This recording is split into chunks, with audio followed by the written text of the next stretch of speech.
The war ended on day 17 with a simple document published across every network in council space. It was not a declaration of victory. It was not a demand for surrender. It was a mathematical analysis.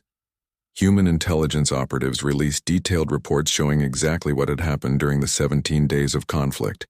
The council military had lost 40% of its operational capacity. 412 ships were disabled. 19 major weapons facilities were destroyed.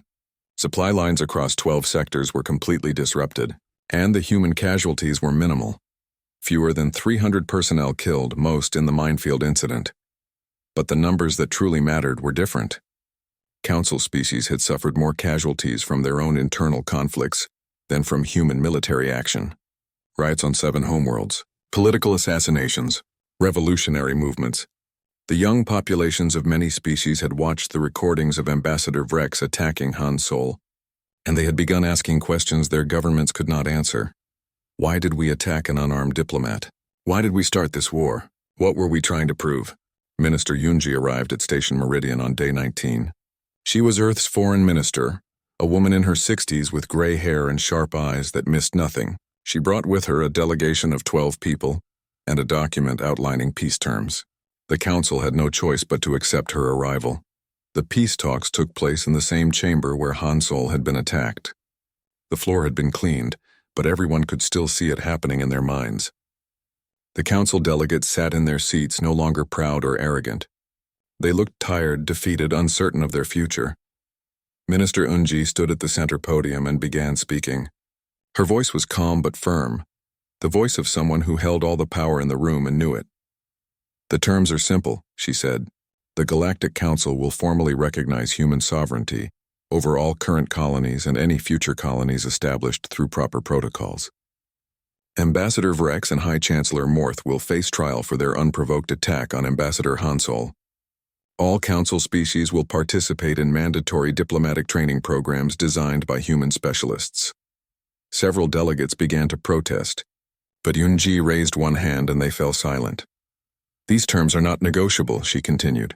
Your military capacity is crippled. Your populations are questioning your leadership.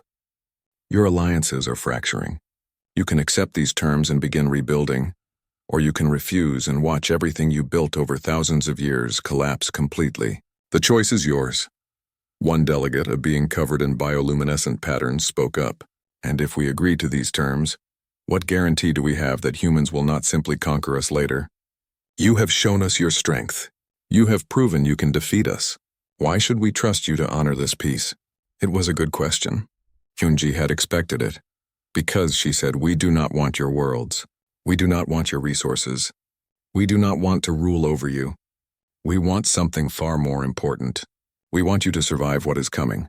The chamber erupted in confused voices. What was coming? What did she mean? The door at the back of the chamber opened. 2 medical personnel entered, pushing a floating stretcher. On the stretcher, sitting up now, recovering but still weak, was Han Sol. Beside him walked Jiwoo, her hand resting protectively on his shoulder. The chamber fell silent as Han Sol was brought to the center. He looked around at the assembled delegates. Many of them could not meet his eyes. They had celebrated when he fell. They had thought his injury would teach humanity a lesson. Now they saw him alive, saw him return, and they felt something they had not expected. They felt shame. Han Sol spoke, his voice softer than before but still clear. I came to this council to prevent war. You chose violence instead. That was your mistake, but it does not have to define your future. He paused, gathering strength. Jiwoo offered him water, but he shook his head. What Minister Yunji said is true. We do not want to conquer you. We want to prepare you. For 8 years, we have been monitoring signals from the edge of explored space, signals from species we have never encountered, species that do not negotiate, species that do not take prisoners, species that exist only to consume and expand. A hologram appeared above the chamber, showing deep space sensor data, strange energy signatures, massive objects moving between stars, patterns that suggested organization and purpose. They are coming, Han Sol said. Not today, not tomorrow. But within 200 years, they will reach council space. Your traditional military tactics, your massive fleets, your ancient strategies, they will not work against this enemy. We know because we have studied them. We have prepared for them, and now we are offering to help you prepare as well." High Chancellor Morth stood from his seat. His scales had lost their red anger. Now they were pale, almost gray. "You knew of this threat? You built your military to fight them, not us?" "Yes," Han Sol said simply. "We built our fleet because we saw what was coming. We developed our strategies because we knew traditional warfare would fail. When we joined the Council, we thought you would be our allies against this threat. We thought we would face it together. But you attacked us first," Jiwoo added, her voice sharp with emotion. "You hurt Ambassador Han Sol because you thought we were weak. You thought our youth made us inferior, and in doing so, you forced us to show you what we really are." Ambassador Vrex rose from her seat. She had been silent for days, sitting in shame. Now she spoke, her voice quiet. "What are we? What did you show us?" Tae-young appeared from the back of the chamber. He had been there all along, watching, documenting. He answered her question. "You are survivors," he said. "All of you. Your species have existed for thousands of years. You have overcome disasters and wars and challenges we cannot imagine. But you forgot something important. You forgot that survival requires adaptation. You became comfortable with your power. You stopped learning." He walked to the center, standing beside Han Sol. "We showed you that age does not equal strength. That tradition does not equal effectiveness. That the new can teach the old. We showed you this not to conquer you, but to save you. Because when the real enemy arrives, we will need every advantage, every strategy, every innovation we can find, and we cannot afford to face them with allies who refuse to learn." Council Elder Drev spoke for the first time in centuries. He was ancient, a being made of living coral that had grown slowly over millennia. His voice was like grinding stones, deep and heavy with age. "The humans have given us a gift," Drev said. "A painful gift, yes. An embarrassing gift. But a gift nonetheless. They have shown us our weakness before the true enemy arrives. They have given us time to prepare. Time to learn? Time to adapt." He turned his massive form toward Han Sol. "We accept your terms. We will recognize your sovereignty. We will send those responsible for this war to trial. We will learn from you." He paused. "And in return, you will teach us how to survive. You will share your knowledge. You will help us prepare for what is coming." "We will," Han Sol said. The peace agreement was signed 3 hours later. Ambassador Vrex and High Chancellor Morth were placed in custody to face trial under Galactic Council law. The Council formally recognized all human colonies and granted humanity full rights to expansion. And most importantly, they agreed to joint military training programs to learn the human way of asymmetric warfare, to adapt their ancient tactics to new threats. 3 months later, Han Sol returned to Earth. Jiwoo traveled with him, now officially his chief of staff. They arrived at the spaceport in Seoul on a clear autumn day. Young-hee was waiting with her mother at the arrival gate. When she saw her father, she ran to him, and Han Sol lifted her into his arms despite the protests of his doctors. "Dad," Young-hee said, hugging him tight. "You're home. Mom said you were teaching the galaxy a lesson. Did they learn?" Han Sol looked at his daughter, then at the sky above where ships from a dozen different species were now training together, learning from each other, preparing for what was to come. "I hope so," he said softly. "I really hope so." Tae-young remained on Station Meridian. His title changed from Death Protocol Observer to Special Ambassador for Joint Operations. He oversaw the training programs, watched the Council species struggle with new tactics, pushed them to think differently. It was slow work. Some species adapted quickly. Others resisted. But they were learning. In her command center, Admiral Hae-jin watched the deep space probes send back their latest data. The energy signatures were getting stronger. The massive objects were moving closer. Analysis suggested they would reach the outer edge of Council space in approximately 180 years. Maybe less. It was not much time. Not really. But it was enough. Enough to prepare. Enough to train. Enough to build the alliances that would be needed. The Galactic Council had attacked a human diplomat, thinking they were teaching humanity its place in the galaxy. Instead, they learned their own lesson. They learned that strength comes in many forms, that wisdom is not the same as age, that sometimes the youngest voice in the room has the most important thing to say, and they learned that when humanity says they want peace, they mean it. But when peace fails, humanity knows exactly what to do next. Commander Bora and her team materialized inside the Velkari Military Research Station at exactly Oro 200 local time. Their insertion was perfect, silent, invisible to the station's security systems. Bora had 12 people with her, all specialists in infiltration and precision operations. They moved through the corridors like ghosts. Their target was the weapons development laboratory in the station's central core. Intelligence reports said the Velkari were developing a new plasma weapon system that could burn through ship armor in seconds.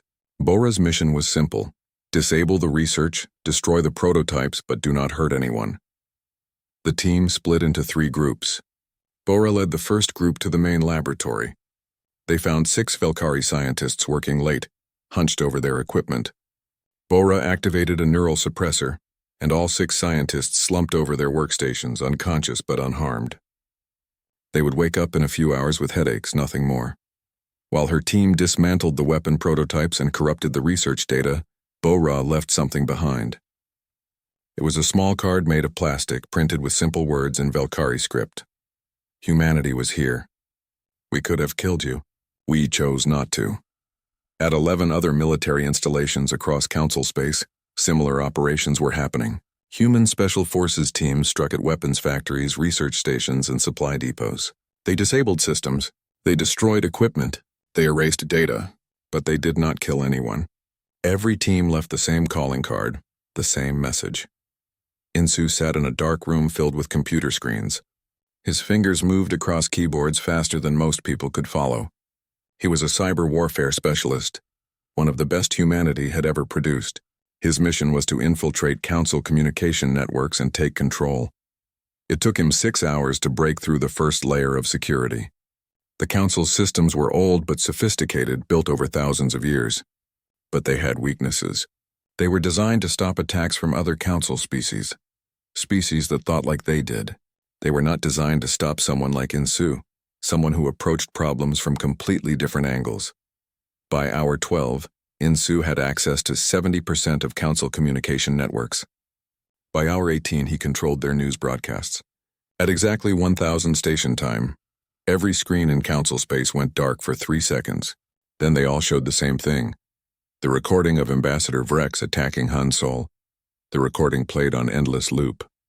In homes, in public spaces, in government buildings, people across 47 species watched an unarmed diplomat being struck down without provocation. They watched the security systems do nothing. They watched High Chancellor Morth celebrate. They watched, and many of them began to question. On Earth, in a small apartment in Seoul, Young Hee sat with her mother watching the news broadcasts. Young Hee was 12 years old. She did not fully understand what was happening, but she knew her father was hurt. She knew he was far away on a station in space. She knew her mother cried quietly when she thought Young Hee was not looking. "Mom," Young Hee asked, "will Dad be okay?" Her mother, Soo-jin, pulled her daughter close. "Yes, your father is strong, and there are people protecting him now. But they hurt him. The news says the aliens hurt him." Young Hee's voice was small, scared. "I know," Soo-jin said softly, "but your father knew this might happen. He went there to try to make peace. Sometimes peace is hard, sometimes it costs something." Young Hee was quiet for a moment. "Are we going to fight them?"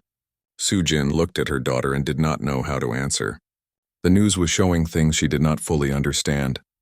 Military operations, strategic strikes, words like asymmetric warfare and precision operations.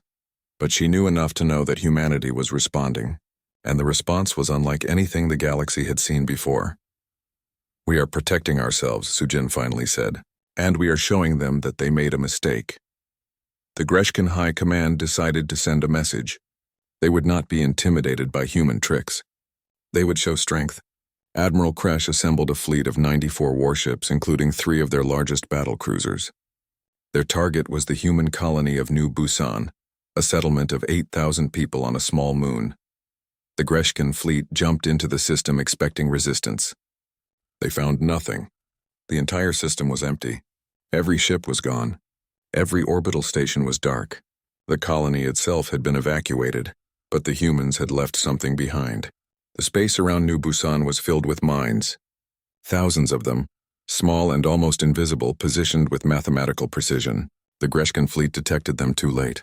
23 ships were destroyed in the first 30 seconds. The survivors tried to retreat, but the minefield extended for millions of kilometers. Then the human ships appeared. Not 94, just 7. They emerged from stealth, fired precisely targeted weapons that disabled Greshkin engines and weapon systems, then vanished again. They never stayed in one place long enough to be hit. They never fired to kill, only to cripple. Admiral Kresh survived, but his flagship was dead in space, systems offline, crew terrified.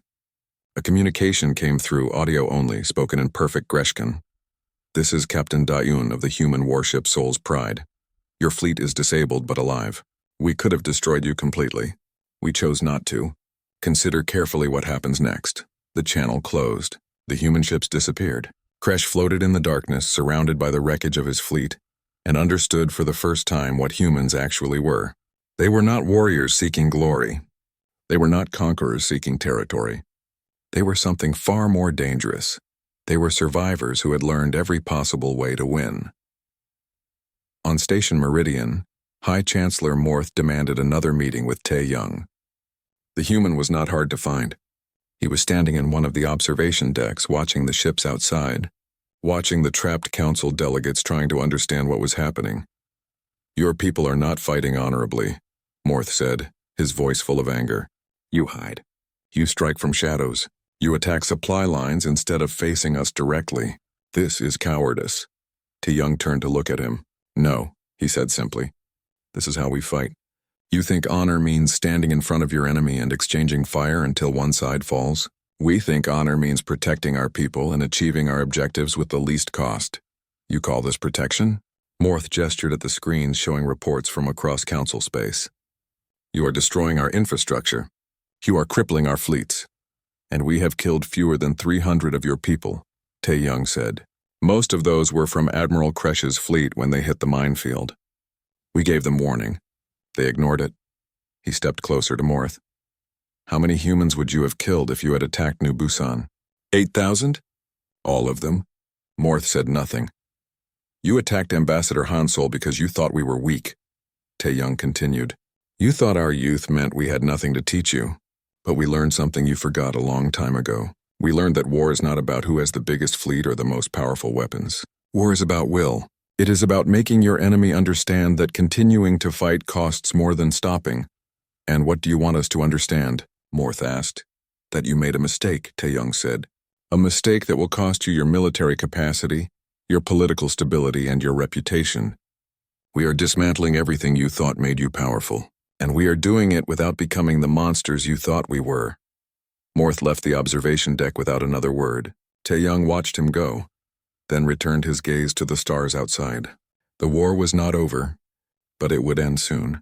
Not because humanity had won every battle, but because the Council was beginning to understand that they could not win any of them.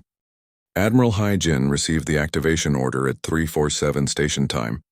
She was in her quarters aboard the carrier Incheon Dawn when her secure terminal began flashing red. She read the message 3 times, not because she did not understand it, but because she wanted to be absolutely certain. Operation Broken Arrow was not a drill. This was real. She dressed quickly and made her way to the bridge. Her crew was already at their stations. They had been waiting for this moment, training for it, preparing for it. Some had hoped it would never come. Others had known it was inevitable. "Status report," Hai-Jin said as she took her command chair. "All human vessels responding to recall codes." Her tactical officer reported. "Fleet coordination is active. Stealth protocols engaging across the network." "Good." Hai-Jin pulled up the fleet display. 847 warships showed on her screen. Destroyers, carriers, frigates, assault ships. And beyond them, 3,000 combat drones, each one capable of independent operation. The Council thought humanity had maybe 200 ships. They had been very wrong. "Activate Operation Broken Arrow," Hai-Jin said. "All vessels to silent running, disappear." Across human space, warships vanished from sensors. They did not jump away. They did not power down.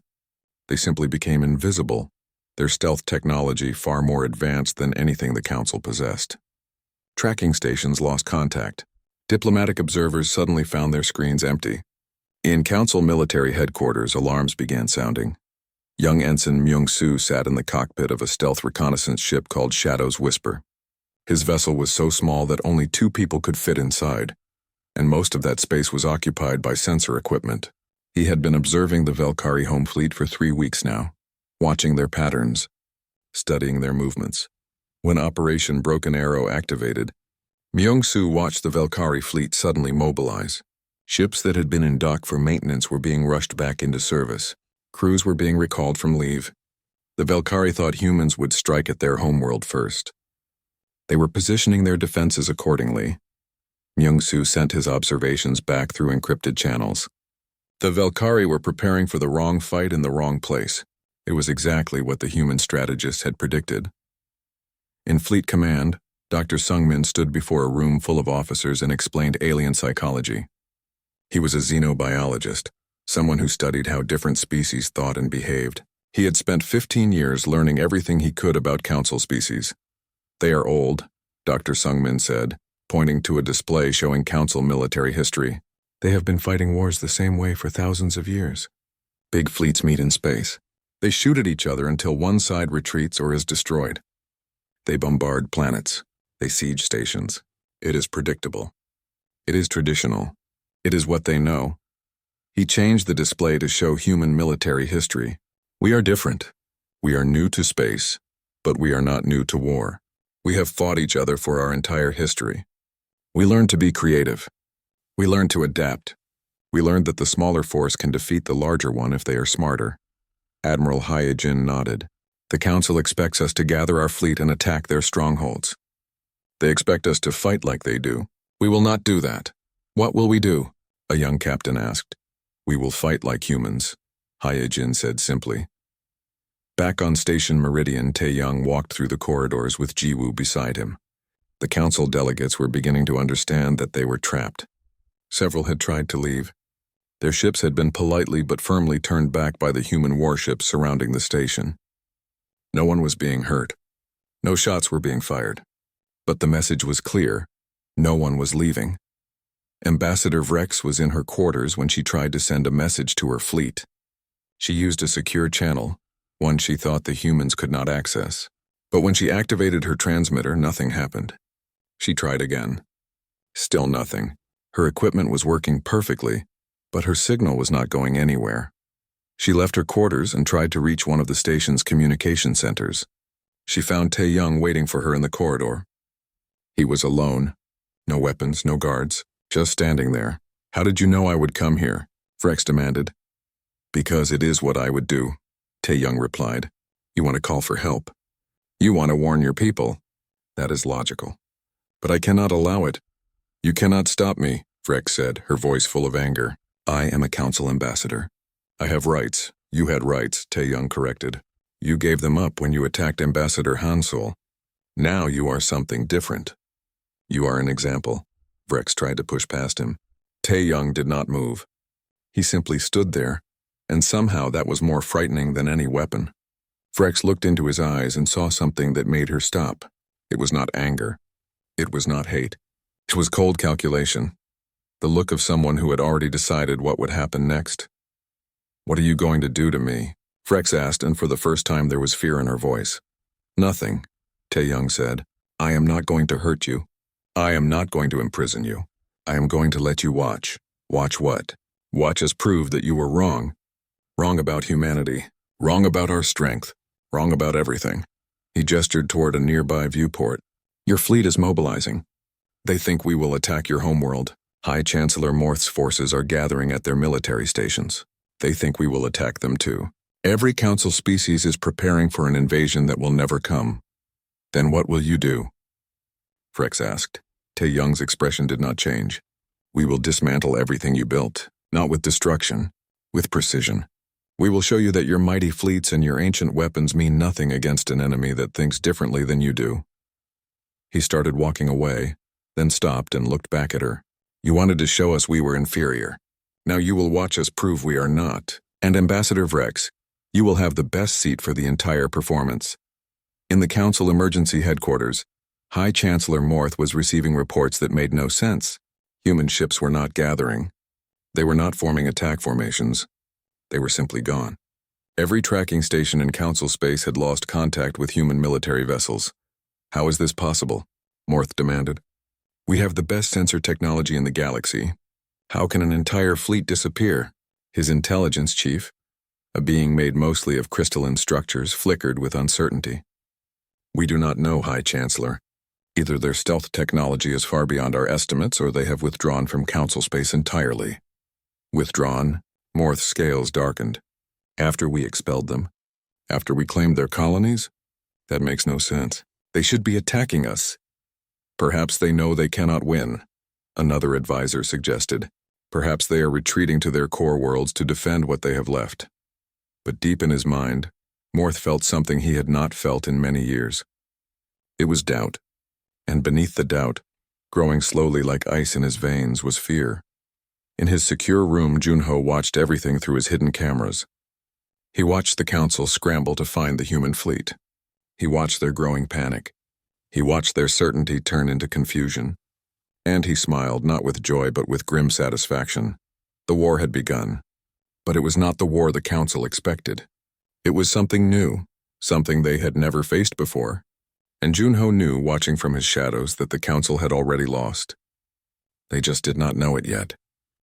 3 light hours away from Station Meridian, Captain Dayun sat in her command chair aboard the warship Soul's Pride. She was reading reports when the priority alert flashed across her screen. Her bridge crew turned to look at her, waiting for orders. Dayun read the message twice, her face showing nothing. Protocol Aegis, 2 words that changed everything. Navigation, she said quietly. Plot a jump to Station Meridian. Maximum speed. Captain, her first officer said, that will put us in Council space. They could interpret that as an act of war. Dayun almost laughed, but the sound caught in her throat. They already made that choice when they heard our diplomat. But before she could give the final order, another message came through. This one was different. It came through channels that very few people even knew existed.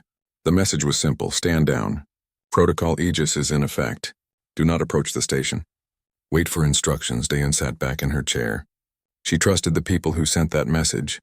They were the ones who operated in shadows, who saw threats before they became visible. If they said to wait, she would wait. But her ship would be ready. Inside Station Meridian, Jiwoo managed to send one emergency transmission before Council security arrived. 2 guards grabbed her arms and pulled her away from her datapad. The device was immediately confiscated. She shouted for help, but no one came. The medical team was taking Hansol away on a floating stretcher. His eyes were closed, his breathing shallow. Jiwoo tried to follow, but the guards held her back. Then Tae-young was there. He appeared so suddenly that the guards flinched. He did not say anything at first. He simply showed them a badge. The material was strange, metallic, but also organic, shifting colors in the light. The guards' translators struggled to read it, but when they finally did, both guards released Jiwoo immediately and stepped backward. You may go with the medical team, Tae-young said to Jiwoo. His voice was calm, almost gentle. Stay with Ambassador Hansol. Do not leave his side. What about you? Jiwoo asked, her voice shaking. What are you going to do? Tae-young looked at her for a moment. My job, he said. Junho was in a small maintenance room 3 levels below the main council chamber. Around him were screens showing every security feed in the station. He was not supposed to be there. The council did not know he existed. His official identity said he was a cargo handler, moving supplies between ships. But Junho had never moved a single box in his life. He watched Tae-young walk through the corridors. He watched the council members celebrate. He watched Ambassador Vrex return to her quarters looking satisfied with herself. And Junho whispered to himself, they have no idea what they've done. The council reconvened 6 hours later. High Chancellor Morth stood at the center, announcing the formal terms of humanity's expulsion. Human colonies would be seized. Human ships would be escorted out of council space. Any resistance would be met with military force. The species in the chamber agreed quickly. Some were eager, already planning which human worlds they would claim. Others were quiet but did not object. Then Tae-young requested an audience. The request came through formal diplomatic channels, using protocols so old that most species had forgotten they existed. High Chancellor Morth was amused. He thought the human security guard wanted to beg for mercy. He thought it would be entertaining to hear a human plead for their species. Let him speak, Morth said, waving one clawed hand. I am curious what he thinks he can accomplish. They met in a private chamber, one used for sensitive negotiations. Only Morth and two of his advisors were present. Tae-young entered alone. He did not bow. He did not show any sign of submission. He simply stood before the High Chancellor and waited. "Well," Morth said, "you requested this meeting. Speak." "You attacked a protected diplomat," Tae-young said. His voice was flat, emotionless. Ambassador Hansol was operating under full diplomatic immunity. Ambassador Vrex committed an act of violence that violates 17 separate articles of the Treaty of First Contact. Morth laughed. "Your species wrote many of those articles. They were never ratified by the elder civilizations. They have no power here." "You are correct," Tae-young said. "Those articles have no power. But they serve a different purpose. They are a warning, a line that, if crossed, triggers certain responses." "Responses?" One of Morth's advisors stepped forward. "Are you threatening the Council?" "No," Tae-young said. "I am not here to threaten anyone. I am here as a witness." He reached into his uniform and pulled out a small device. It projected a hologram into the air between them. The hologram showed the Council chamber from multiple angles. It showed Ambassador Vrex approaching Hansol. It showed the bioelectric strike. It showed Hansol falling. It showed the security drones remaining inactive. It showed everything. "This recording has been transmitted on open galactic channels," Tae-young said. "Every human colony has seen it. Every human ship has seen it. Every human citizen now knows that the Galactic Council attacked an unarmed diplomat without provocation." Morth's amusement faded. "So what? You will cry to the galaxy about your wounded diplomat? You think other species will care?" "No," Tae-young said. "I do not think they will care. But humans will care. That is what matters." "And what will your humans do?" Morth leaned forward, his scales darkening. "Will you file a complaint? Will you impose trade sanctions? We have resources you cannot even imagine. We have fleets that number in the thousands. What can your primitive species possibly do to us?" Tae-young was quiet for a moment. When he spoke again, his voice had not changed, but something in his eyes made Morth's advisors step backward. "My name is Tae-young. My official title is Death Protocol Observer, Human Intelligence Directorate Special Operations Executive. I am not a security guard. I'm not a soldier. I am here to document what happens when diplomacy ends." He turned off the hologram and put the device away. "You should know that humans have different types of diplomats. Ambassador Hansol represents the ones who negotiate peace. He talks, he compromises, he searches for common ground." Tae-young looked directly at Morth. "I represent what comes after talking stops." "You are one man," Morth said, but his voice was less certain now. "I am one witness," Tae-young corrected. "But I am not alone." He walked to the window. Outside space was dark and empty. "You attacked our diplomat because you believed we were weak. You believed our youth made us inferior. You believed our small fleet and our short history meant we could not respond." Tae-young pointed to the viewport. "You were wrong." Morth and his advisors looked outside. At first they saw nothing. Then one by one ships appeared. They had been there all along, invisible to sensors, cloaked by technology the Council had never seen.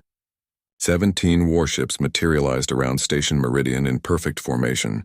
They did not fire. They did not move. They simply existed, a silent promise of what could happen. Tae-young turned back to face the High Chancellor.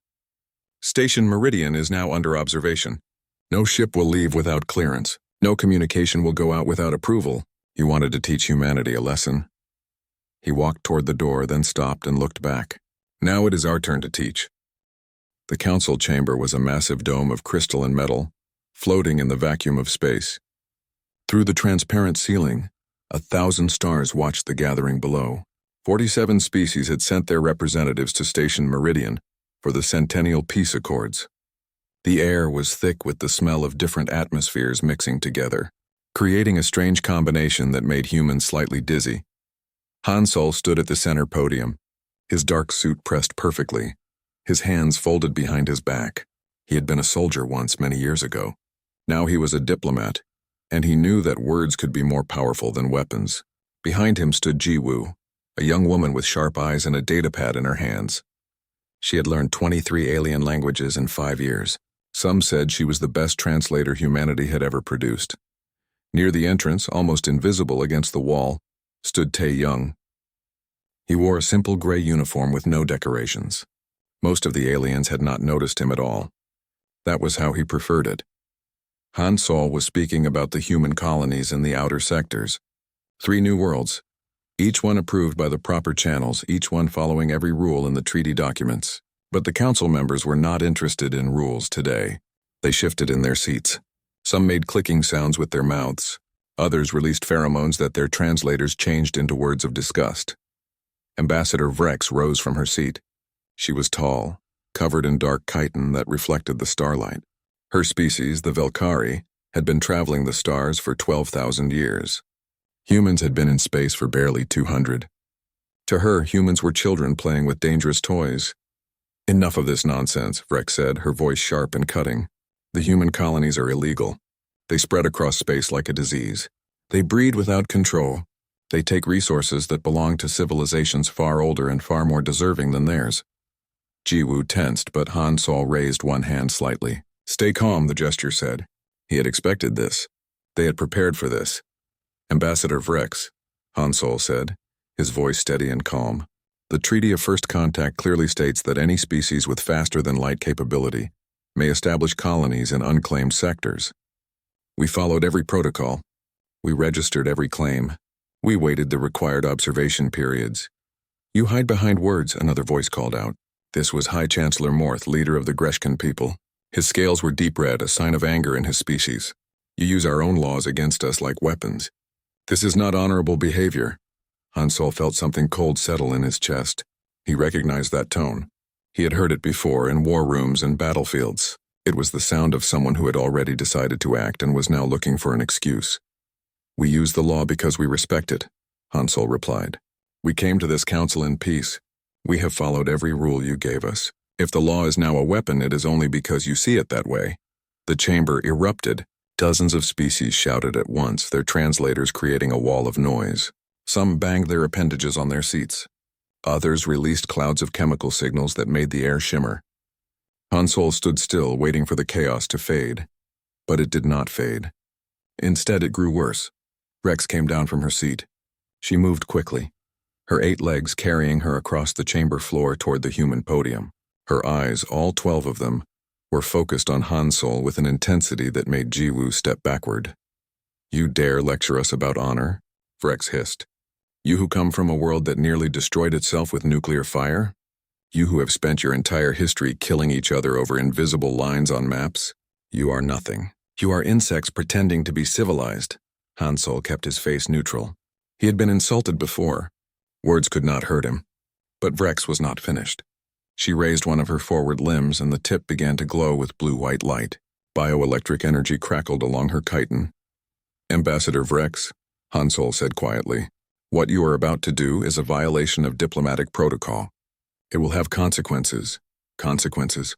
Vrex laughed, a sound like glass breaking. You think your primitive species can threaten the Velkari? We were building star cities when your ancestors were living in caves. She struck. The bioelectric tendril hit Han Sol in the chest. His body went rigid as the energy coursed through him. He tried to speak but could not. His muscles locked. His vision turned white. Then he felt nothing at all, Jiwoo screamed. She dropped her datapad and ran toward Han Sol as he collapsed to the floor. The chamber fell silent. Even the species that had been shouting stopped. The security drones that floated near the ceiling did not move. They should have responded immediately. They should have protected the diplomat. But they remained still, their lights dark.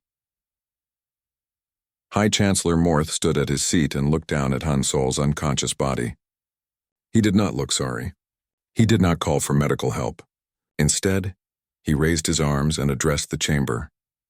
The human has been taught a lesson, Morth said. Perhaps now their species will understand their place in this galaxy. The Centennial Peace Accords are suspended.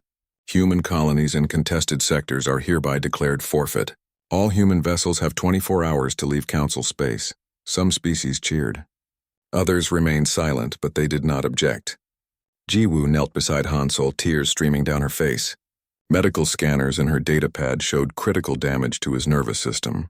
He was alive, but barely. No one noticed Tae-young by the door. He had not moved at all. His face showed no emotion, but his eyes had changed. They were cold now, calculating. He reached up to his collar and pressed a small device hidden there. It was a transmitter, military grade, encrypted beyond anything the Council's technology could detect. The signal went out. It traveled through space faster than light, bouncing off relay stations, spreading across the human network like a wildfire. Within minutes, every human ship, every human colony, every human military base received the same message. Protocol Aegis was now active. The Council members continued talking, planning how to divide the human colonies among themselves. They thought they had won. They thought the young species had finally been put in its place. They were wrong. Tae-young remained by the door, watching everything, recording everything. And he waited.